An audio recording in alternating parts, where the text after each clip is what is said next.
just from a leadership and coaching perspective, Norv Turner, coaches that have been in this job since he took over the team, Norv Turner, Terry Robisky, Marty Schottenheimer, Steve Spurrier, Joe Gibbs, Jim Zorn, Mike Shanahan, Jay Gruden.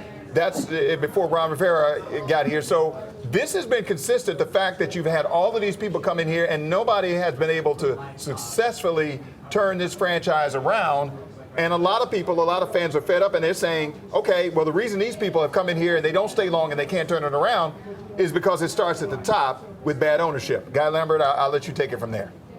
Yeah, Wisdom, you hit the nail right on the head. It does all start with the top. You just made mention of several of the owners. Well, we're not even talking about quarterbacks. To my understanding, correct me if I'm wrong, but I believe the Commanders have had the most starting quarterbacks over the last decade or so. To me, this was somewhat inevitable. Dan Snyder hit a wall, and we discussed this on the pregame show a couple of weeks ago right here on Fox 5.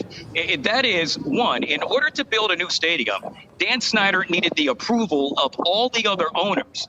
You know, you have to put up money in order to make or build a stadium, if you will. He did not have enough money to do it by himself. Hence, the owners would collectively have to come together and say, you know what, we're going to give him a high five, we're going to give him an approval and allow him and allocate the monies, if you will, in order to build that stadium.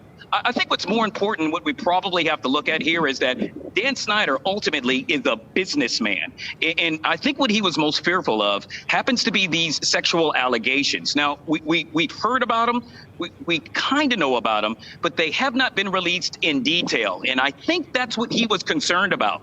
Had the owners continue to push forward and say, you know what, we can't get you just to say goodbye, but we can get Congress to release those details. And if those details are released, let's say he then decides to sell the team, but then his name is marred and he would have a hard time moving on to another business, something that I'm pretty sure he's going to want to do.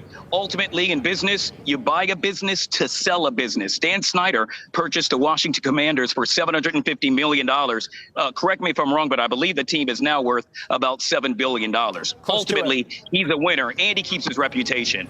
Yeah, close to that $7 billion mark, and you got to think any bidding would start there and only go up. Guy, I'm glad that you mentioned the starting quarterback rotation and didn't let Wisdom, because we wouldn't have time to go through that entire list.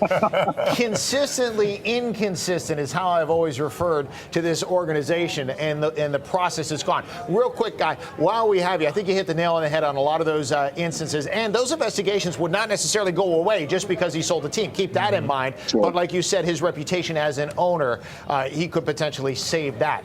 But I want to ask you, before we move on to our next guest, you have not just talked about this organization and team for a long time. You are a fan, and you have talked with many fans. What do you hear? What do you think about, if there is a change at the top, what that could do for the fan perspective, the fan temperature here in the DMV?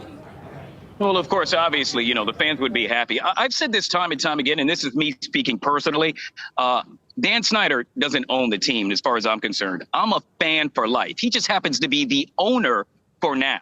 So I want folks to understand it. Whoever comes up next, they will be the owner, but I am a fan for life. And so I will always support the team. A recent study released this week actually stated that Commanders fans are the most loyal in all of the NFL. I think it just proves, justifies what I just said to state that no matter who owns it, I will be a fan. And I think a lot of fans will now be rejuvenated to know that it will be in better hands. Some would echo that argument, Guy, by saying in 23 years, if you are still a fan, you are among the most loyal and patient. Yeah, you are very hardcore very fan. much so. Because you think about it like this as well, throwing some more numbers out at you. Since Dan Snyder took over this team in 1999, they are among the bottom 5 when it comes to winning percentages, and only 4 other teams have the lower number of playoff wins since he took over this team. So you got to be loyal to stick with something like that. It's been tough. Throw all the numbers out there, the fans, and the fact that less fans can go to the stadium because they keep taking seats away to make it look more full because the fans had not been going.